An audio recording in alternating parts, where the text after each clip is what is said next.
मेरा नाम हानिया है। मेरी उम्र 18 साल है। हम 2 बहन भाई हैं। मेरा भाई स्कॉरन में पढ़ता था और मैं कॉलेज में पढ़ती थी। मैं जवान हो रही थी। मेरे जिस्म में तब्दीलियां रोंडमा हो रही थी। कहानी में आगे बढ़ने से पहले अगर आपने अभी तक हमारे YouTube चैनल को सब्सक्राइब नहीं किया तो सब्सक्राइब कर दें। इसकी वजह से मेरा गला सामान बहुत तेजी से बड़ा हो रहा था और नीचे के भी हालात बिल्कुल ऐसे ही थे। खैर, कॉलेज के पहले 2 हफ्ते तो मुझे ये सब कुछ बहुत अजीब लगा। फिर कुछ दिनों बाद सब कुछ सही हो गया। मैंने ये सब किसी को नहीं बताया, न घर में और न कॉलेज में किसी के साथ इस बारे में बात की। मेरी दोस्ती क्लास की शरारती लड़कियों के साथ हो चुकी थी, लेकिन मैंने उनको भी उसके बारे में कुछ नहीं बताया। आखिरकार मैंने हमद की और इनसे पूछ लिया कि ये सब मेरी साथ क्या हो रहा है, तो हंस पड़ी और कहने लगी, अरे भिपकोफ, ये तो सबके साथ होता है।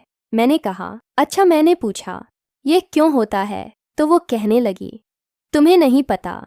मैंने कहा, मुझे इसके बारे में मालूम नहीं। तो उसने मुझे बताया कि अब तुम बालक हो गई हो। तुमने नोट क्या होगा कि तुम्हारा सामान बहुत बड़ा हो गया है। ये सुनकर मैं शर्मा गई और हाँ, मैं सिर ही लिया। मेरी दोस्ती चकेन से काफ़ी गहरी हो चुकी थी। अब हम एक दूसरे के साथ अपनी पर्सनल लाइफ भी शेयर करना शुरू हो गए थे। एक दिन कॉलेज में दोस्त आलिया ने मुझे कहा कि तुम गंदी फिल्में देखते हो। तो मैंने कहा, नहीं, मुझे इसके बारे में मालूम नहीं। तो वो कहने लगी, आज तुम्हें दिखाऊंगी। मैंने भी कहा, ठीक है। शाम को वो मेरे घर आई। इसने मेरी मामा को कहा, आंटी, मैंने आसिया के साथ कॉलेज का काम करना है। तो मेरी अम्मी ने इसको मेरे कमरे में भेज दिया और उसने दरवाज़ों को लॉक लगा दिया और कहने लगी, आ जाओ तुम्हें फिल्म दिखाऊं। में इसके पास बैठ गई। इसने मोबाइल पर गंदी फिल्म चलाई। जैसे ही फिल्म चली तो मैं हैरान हो गई, क्योंकि फिल्म में यह 1 लाख ही चीज़ें थीं। मैंने उसे मना किया कि ये क्या दिखा रही हो। तो वो कहने लगी, अरे देखो तो सही, बहुत मज़ा आएगा। ठीक 10 मिनट बाद वाकई ही मुझे मज़ा आना शुरू हो गया। फिर इसने मुझे बताया कि ये सब कुछ क्या होता है। कहानी में आगे बढ़ने से पहले हमारे YouTube चैनल को सब्सक्राइब कर लें। अब मुझे ये फिल्में देखने की आदत सी हो गई थी और मेरे अंदर ख्वाहिशात पैदा होना शुरू हो गई। आलिया का बॉयफ्रेंड था, तो वो एक दूसरे के साथ हर हफ्ते बाद यही सब कुछ किया करते थे। लेकिन मेरा तो कोई बॉयफ्रेंड नहीं था जो मेरे साथ यह करता। आहिस्ता आहिस्ता मैंने खुद को प्रस्कोन करना शुरू कर दिया, अपनी घनियों से घंटी लगाकर परस्कोन हो जाया करती। और दिल में ये ख्वाहिश थी कि कब मेरा ख्वाब हकीकत का रूह ले और मैं ये सब कुछ करूं। आखिरकार कॉलेज का पहला साल गुजर गया। हमें सर्दियों की छुट्टियां हुई। मैं घर पर फरी थी, तो मैंने इरादा किया अपने मामों के घर कुछ दिन गुजारा। मैंने अम्मी जान से इजाज़त ली और अपने मामों के घर के लिए रवाना हो गई। मेरे मामों एक डॉक्टर थे। उनके 3 बेटे थे। तीनों ही मुझसे उम्र में बड़े थे। मामों के घर पहुंची तो मेरी बहुत मेहमान नवाजी हुई। ममानी मेरे साथ रात गए बातें करती रही। अगले दिन मैं ममानी के साथ बाजार गई। हमने सारा घरेलू सामान खरीदा और शाम हो गई। शाम को वापस आ गए। मैं बहुत थक चुकी थी। शाम को खाना खाने के बाद मैं अपने कमरे में चली गई। रात के 12 बजे मुझे फिल्म देखने की तलब हुई, तो मैंने छिपके से अपना फ़ोन निकाला और वीडियो देखना शुरू हो गई। मेरे मामों का बैठा इकरम, वो भी जाग रहा था। इसने खैरकी से मुझे देख लिया तो उसने कहा, ये तुम क्या कर रही हो? मैं यह सुनकर परेशान हो गई और इकरम को कहा, प्लीज़, ये तुमने देखा है जो किसी को मत बताना।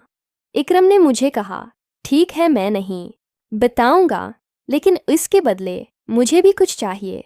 मैंने कहा, तुम्हें जो चाहिए हो ले लेना, बट प्लीज़ किसी को बताना मत। इकरम अपने कमरे में चला गया और मैं सो गई। सुबह में खौफ में उठी।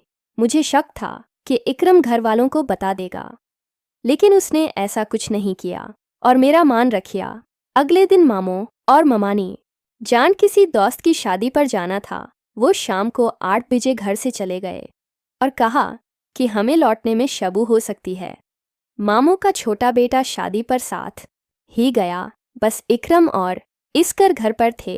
हम तीनों कज़न लूडो खेलने लगे। तकरीबन 1 घंटा हमने लूडो खेली। इसके बाद इसकर अपने कमरे में चला गया। मुझे प्यास लग रही थी तो मैं उठी और किचन में पानी लेने के लिए गई। मैं किचन में पहुंची तो पीछे से इकरम दब्बे पाँव आया और मुझे किसके गले लगा लिया। मैंने कहा, इकरम ये क्या कर रही हो? ये कैसी हरकत है? इकरम नहीं उठा और मुझे जोर से गले लगाते हुए कहा, आपने ही तो कहा था जो चाहो मांग लो। मैं इसका इरादा समझ गई कि इकरम के दिमाग में क्या चल रहा था। मैंने कहा, इकरम ये नहीं हो सकता, लेकिन इकरम मानने को तैयार ही नहीं था। अब इकरम का मुझे साफ तौर पर अपने साथ महसूस हो रहा था। इकरम ने मुझे नहीं छोड़ा और अपनी जिद पर उड़ा रहा। तो मैंने कहा, ठीक है इकरम, क्योंकि अब मुझे भी अच्छा एहसास होना शुरू हो गया था और जो मैं चाहती थी वो हकीकत का रूप अपनाने वाला था। अब इकरम ने मेरा हाथ पकड़ा और मुझे अपने कमरे में ले गया। इकरम ने कमदी लगा दी और फिर पार्ट 2 के लिए चैनल को सब्सक्राइब करें और कमेंट में पार्ट 2 लिखें।